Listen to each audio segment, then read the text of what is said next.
People in New York in the midst of a huge and crushing blackout, heading for the shoreline and ferry boats home in a picture evocative of a much darker day in this city's history. The difference, this is what officials are saying, is the result of natural causes. The tripping of power systems for hundreds of miles in several big cities today, and the interior of those cities has now tripped into darkness this evening.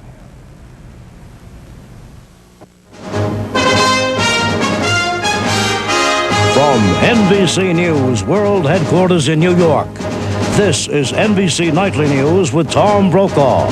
Substituting tonight, Brian Williams. It is only thanks to emergency generators and a whole lot of scrambling here that we are able to say this Thursday night, good evening from our NBC News headquarters in Midtown Manhattan, where we are in the midst of what appears to be a colossal and history-making blackout. Not just this city, but to massive points north and west, as far west as Cleveland, Ohio, and as far north as the Canadian cities of Ottawa and Toronto. The city of Detroit affected. Their airport, the first major metropolitan air center to shut down. Akron, Ohio. New York's capital city of Albany, on west to Syracuse. As far south as some of the residential sections of the state of New Jersey. And certainly all of this city and outlying boroughs, and that means thousands of subway riders in the middle of dark tunnels, people stuck in elevators, trapped across this city in ways they haven't been since the first colossal blackout of the modern age in 1965. We should say early and often here in this broadcast tonight that officials from state, local, and federal agencies are saying this is not the result of any kind of terroristic act. Rather, what they prefer to call a natural cause, a power system that failed and took a whole lot of others with it. The street scene in 6th Avenue in Midtown Manhattan, right outside our headquarters.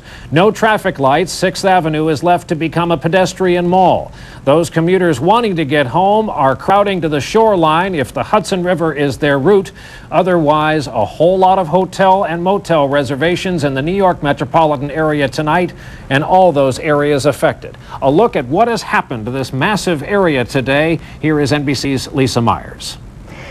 Brian, the massive power outage hit New York City shortly after 4 o'clock this afternoon and encompassed parts of at least 6 states and Canada, impacting tens of millions of people. This was the scene in New York City. After the power went out, thousands of people simply decided to start walking. With traffic lights out, some pedestrians directed traffic. Those on the ground reported frustration but no panic. In fact, some New Yorkers treated the inconvenience with good humor. The most immediate concern was for thousands believed to be stranded underground in the dark in the New York subway system or in elevators in skyscrapers. New York City Mayor Michael Bloomberg said the city has remained calm, and so far there are no reports of injuries. The police are saying that the evacuation procedures are working. People are calm, and that they are getting out. Reports so far indicate the power outage hit the cities of New York, Albany, and Syracuse, Detroit, Cleveland, Akron, Toledo, Hartford, Connecticut, as well as the Canadian cities of Toronto, Ottawa, and Montreal.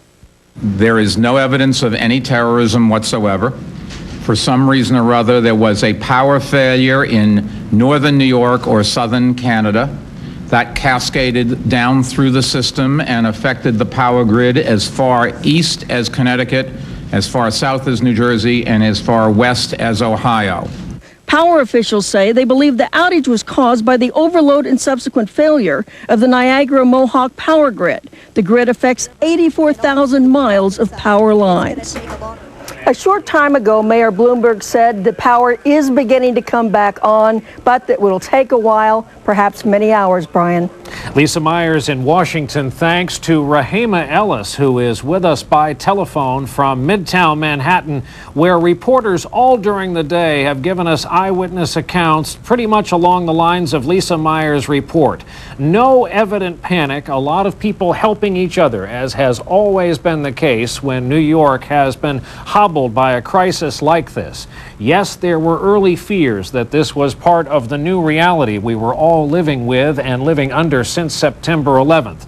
But once New Yorkers heard via their subway motorman, their bus driver, or the person in their building urging them to withdraw quickly but safely, they were going on about their business this afternoon, and for some it meant a brisk walk. Others, as you've seen, have decided to pause alongside a fountain in Midtown Manhattan.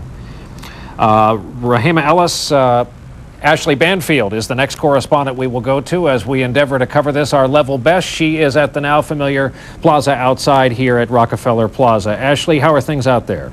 Brian, it's not often that we come to you by a cell phone, but there have been so many glitches in communication today.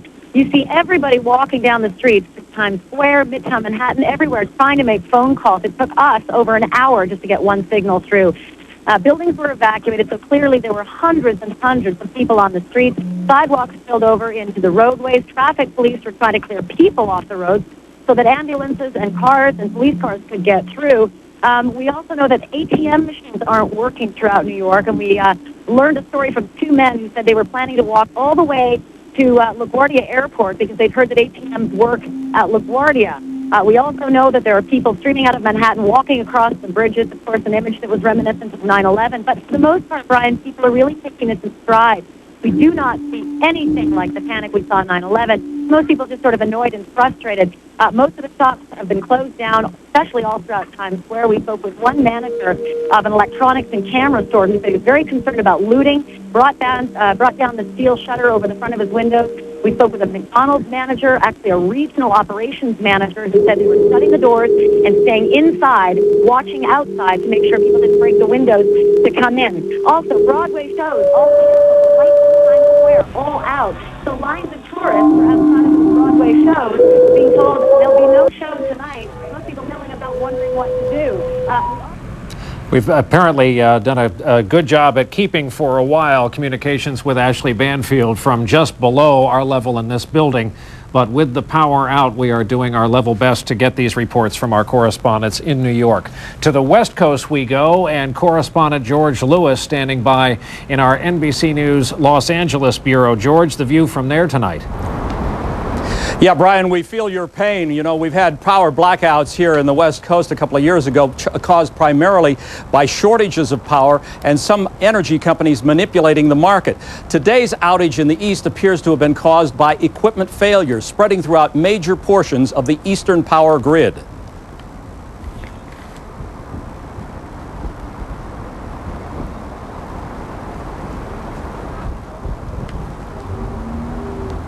If one generator goes out, the others pick up the slack, at least in theory. There are three major grids in this country, in the East, in the West, and a separate one that serves Texas. And while they've been generally dependable, they sometimes have an Achilles heel. A failure in one place can trip circuit breakers in other locations, creating a domino effect as circuit after circuit goes offline. That's what happened in previous New York City blackouts. Officials said they'd put safeguards in place so that it wouldn't happen again, but it did. Here in California, officials who run this state's power grid were asked if it could happen here. Fred Fletcher of Burbank, California's city-owned power company. Outage probably occurred on one or two transmission lines that caused others then to subsequently fail. And the problem is, he says, that no matter how high-tech you go, how many electronic safeguards you put in, how many computers go online, it can still happen when you have high heat and heavy demands on the grid, especially in more than one place. If the grid is near maximum in, say, New York City and Cleveland or Detroit, if there are failures in multiple points, it can cause everything to go offline. Now, the power failures here in California a few years ago have been somewhat alleviated by the fact that we've been building more power plants out west. The power outages have actually been a factor in the current recall drive against California Governor Gray Davis. They happened on his watch. He underwent a crash program of building new power plants now. The power grid here seems to be in better shape. Davis is not in politically good shape, but his problems were man-made. The problems back east may be just mechanical. Brian? George Lewis in our Los Angeles bureau as we take it back to New York here, where like other office buildings throughout the city, the temperature rapidly rising now as we had a 90-degree plus summer hot August day and now no air circulating. Everyone is in the same boat. Those offices with any lights on or power at all are running off emergency generators. They have been ordered to be emptied of employees, and that now familiar shot across the Hudson River as we approach the sunset hours here in New York.